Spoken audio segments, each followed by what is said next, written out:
في حد بيمسك موبايلك او حد من صحابك بياخد موبايلك يعمل اتصال وبتخاف لا يخرج من واجهة الاتصال؟ تعال ما نثبت له واجهة الاتصال. او بتدي الاولاد الموبايل على لعبة معينة وبتخاف لا يخرجوا منها، زي ما حضرتك شايف كده، جيت اخرج من التطبيق قفل الموبايل وهيطلب الباسورد وتشغيل الموبايل. هنضغط على الاعدادات، ومن الاعدادات هنضغط على الامان والخصوصية، وبعد كده هيظهر لك الواجهة اللي قدامك دي كده. ولو معرفتش توصل لها سيب لي نوع موبايلك في كومنت وانا ان شاء الله هنفعلها مع بعض. وبعد كده هتنزل لحاجة تحت اسمها تعزيز الامان والخصوصية، زي ما حضراتكم شايفين هنضغط عليها. وبعد كده هتنزل تحت لحاجة اسمها تثبيت التطبيق، هتلاقيها عندك مش متفعلة، طبعا هتفعلها. والميزة اللي تحتها دي اللي هي قفل الشاشة بعد إلغاء التثبيت، تعال ما نفهمها مع بعض.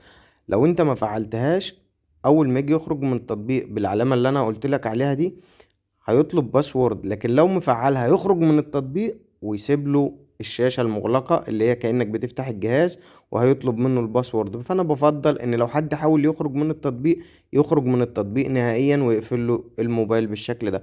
وبكده انت حافظت على الأمان والخصوصية. عشان نثبت التطبيق هتدوس على الثلاث شرط اللي بيكونوا تحت، والثلاث نقط اللي فوق هيظهر لك حاجة اسمها تثبيت التطبيق، هتديله موافق وبكده ثبت معاك التطبيق. وعشان تخرج منه هتدوس بالصباعين زي ما احنا وضحنا في اول فيديو، وهيخرج هو تلقائي وهيقفل لك الشاشة، هيطلب منك باسورد الشاشة كأنك لسه بتفتح الجهاز من جديد. وده عشان هنفعل الخاصية اللي انا قلت لكم عليها من خلال الفيديو. وفي نهاية الفيديو لو عجبك الفيديو ما تنسناش من اللايك والمتابعة، ولو عندك اي استفسار سيبولنا في تعليق وان شاء الله هنقدر نجاوبك عليه.